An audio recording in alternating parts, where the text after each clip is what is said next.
I went to college. I went and worked out 5 hours a day, and I was working on construction, because in those days in bodybuilding there was no money. I didn't have the money for food supplements or anything, so I had to go to work. So I worked on construction. I went to college. I worked out in the gym, and at night from 8 o'clock at night to 12 midnight I went to acting class 4 times a week. So I did all of that. There was not one single minute that I wasted. And this is why I'm standing here today. With the age of 20, I went to London and I won the Mr. Universe contest as the youngest Mr. Universe ever. And it was because I had a goal. You see, if you don't have a vision of where you go, and if you don't have a goal where you go, you drift around and you never end up anywhere. 74% hate their job in America. The majority of people don't like what they're doing, because they're really not doing it because they didn't have a goal and they followed this goal. They just aimlessly drift around, and then all of a sudden there's a job opening, so they get that job because you have to work. But then when you work, it's a chore. It's work.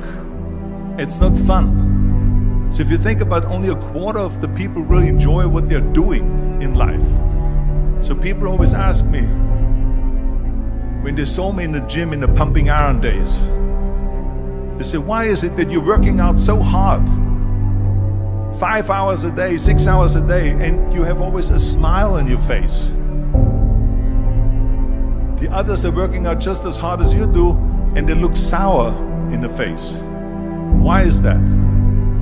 And I told people all the time, I said, because to me, I'm shooting for a goal. In front of me is the Mr. Universe title.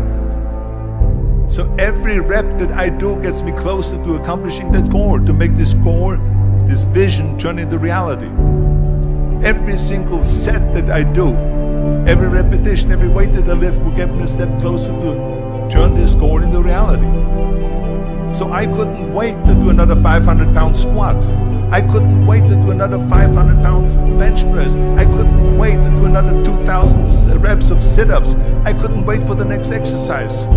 So let me tell you something, visualizing your goal and going after it makes it fun. You got to have a purpose no matter what you do in life. You got to have a purpose. And Muhammad Ali worked his butt off, and I saw it firsthand. And I remember that there was a sports writer that was there in the gym when he was working out and he was doing sit-ups. And they asked him, how many sit-ups do you do? And he said, I don't start counting until it hurts. Now think about that. He doesn't start counting his sit-ups until he feels pain. That's when he starts counting. That is working hard. And so you can't get around the hard work. It doesn't matter who it is. Work your ass off. There is no magic pill. There is no magic out there. You cannot get around. You have to work and work and work. Make sure of this and make sure of that and all that stuff. So it's work. And it drives me crazy when people say that they don't have enough time to go to the gym for 45 minutes a day and work out. Or to do something for 45 minutes to an hour a day to improve. If it is physically improve or if it is mentally to improve. Imagine you read 1 hour a day about history. How much you will learn after 365 hours in 1 year. Think about if you study about the history of musicians, of composers, how much you would know. Imagine if you would work on a business, on some business that you want to develop every day for an hour. Imagine how further along you will go and get. So it drives me nuts because when people say we don't have the time, we have 24 hours a day. We sleep 6 hours a day, so that gives you still 18 hours. There's someone shaking their head out here in front. They say probably, I don't sleep 6 hours, I sleep 8 hours, right? Or just sleep faster. And it's very important to understand that we function better if there is no safety net, because plan B becomes a safety net. It says that if I fail, then I fall and I get picked up and I have something else there that will protect me.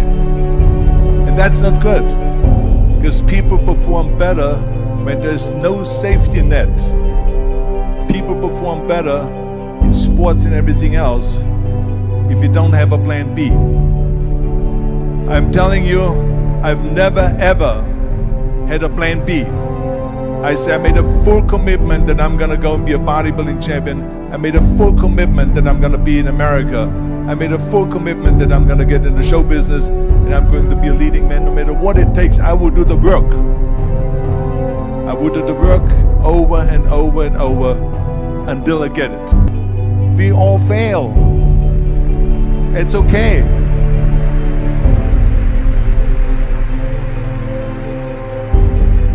What is not okay is that when you fail, you stay down. Whoever stays down is a loser. And winners will fail and get up. Fail and get up. Fail and get up. You always get up. That is a winner. I failed in bodybuilding. I lost bodybuilding competitions. I lost powerlifting competitions. I lost weightlifting competitions.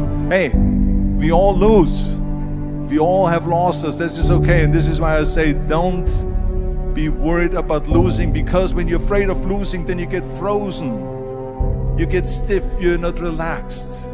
You got to be, in order to perform well in anything, if it's in boxing or if it is on your job or with your thinking, is only happening when you relax. So relax. It's okay to fail. Let's just go all out and give it everything that you got. That's what it is all about. So don't be afraid to fail.